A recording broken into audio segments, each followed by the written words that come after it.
Where does this guy think he's going? What are these bees up to? And why on earth am I pouring cinnamon in the dirt? All on this episode of What the Homestead.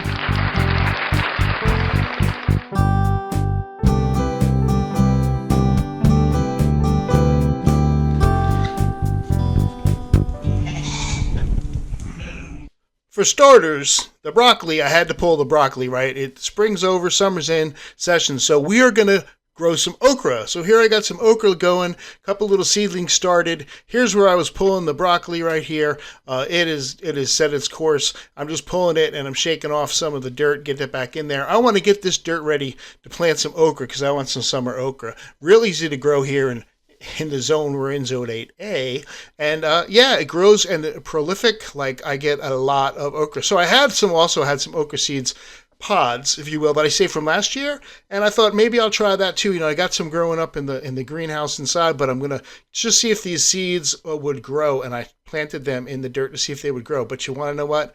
To all my best abilities here, I think the seeds were moldy. I do, and I don't think they wanted to grow. I had just left the pods in the garage over the winter, so I watered them and everything, but they didn't grow. But that's all right. I've got the seeds growing upstairs. I'm gonna transplant them here. So meantime, I'm taking the old broccoli plants, throwing them in this compost bin.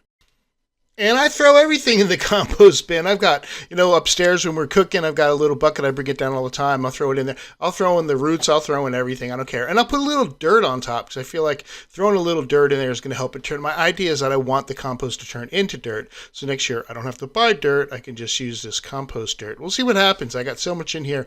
I got to put a rock on top. I've got like 4 buckets going at this point right now. I'll probably get another one before summer's over. Meanwhile, back where the okra are going to grow, there were ants. Ants all over the place. So I looked into it. I said, I don't want ants growing up on my okra.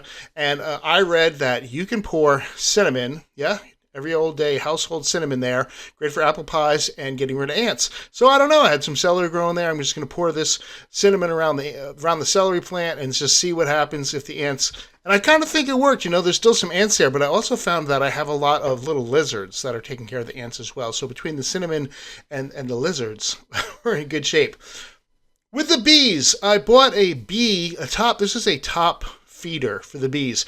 And the problem is, right there where I was poking, the bees, they come up through the bottom with that grate, and you put syrup in there for them to eat, but they were getting through the mesh there along the side where I am putting some silicone right now. And they were getting in, and once they got in, they would fall into the syrup and they would drown. And so when I took the top off and I looked into the feeder, I saw that there was a bunch of dead bees, which is not what I want. I don't want dead bees, I want live bees. So I put the silicone on. I don't need the feeder now. I'll bring it out probably in the fall, but the silicone will be dry by then. Meanwhile, the bees...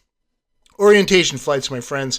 These guys were coming out, all babies, they live inside for a little while until it's their time to go out and collect the pollen and the nectar. And so they come out and they do these little figure eights in the sky. And I'm telling you what, we had some orientation flights. It was very cool to watch. All of a sudden, there's just all these bees, and you're like, what's going on? Well, they're just learning where they are and where they got to go. So I wanted to open it up, see what's going inside. So I got the smoker going right here. I've had so much trouble trying to figure out what to put in the smoker. But I have a pine tree in my backyard. I found some pine straw works really well, so I'm going to be using that. Just gets good smoke and burns well, so I'm going to be using that. Got to gear up, got to put on, I don't do too much.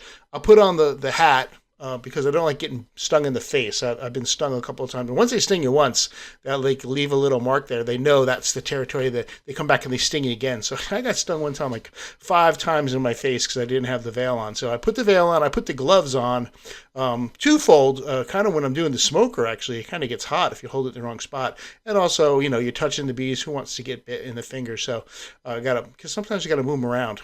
Opening it up, top box, and this time I've got some serious honey going on in here. These girls have been very, very busy building up some honeycomb inside this top box here. So I'm real happy about that. If it had been next year, I will put a super on top and I will be collecting some of that honey. But since this is my first year, I'm just going to kind of put it back in there, put the top on. They can have all that honey to get through the winter, and then we'll get our batch next year.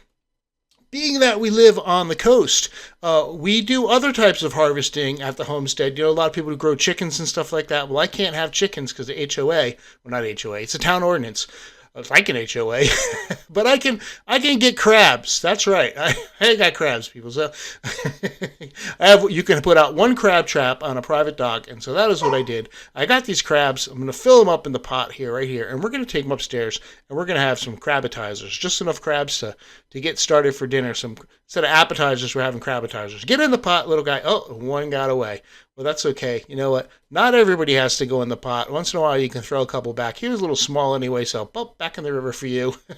But the rest of you guys are going upstairs, and unfortunately are going to go to your demise. Yes, it's what happens when you cook crabs. What you do is you start by filling a pot of water, and you boil that water, and you put some Old Bay in there, or you can buy crab boil, all kinds of good. I just had some Old Bay, so I'm going with that today. Fill that pot up with some Old Bay and some water. Put that pot onto the stove and crank up the heat. Flames, please. Click, click, click, click. That's what it sounds like. Turn it on. Grab some butter. This is like Irish butter. It's weird looking there. And you just kind of get some of that going in some little cup holds there. Actually, one little cup is made for butter because it actually says butter cup. Put it in the microwave 30 seconds while your crabs are cooking up there in the pot.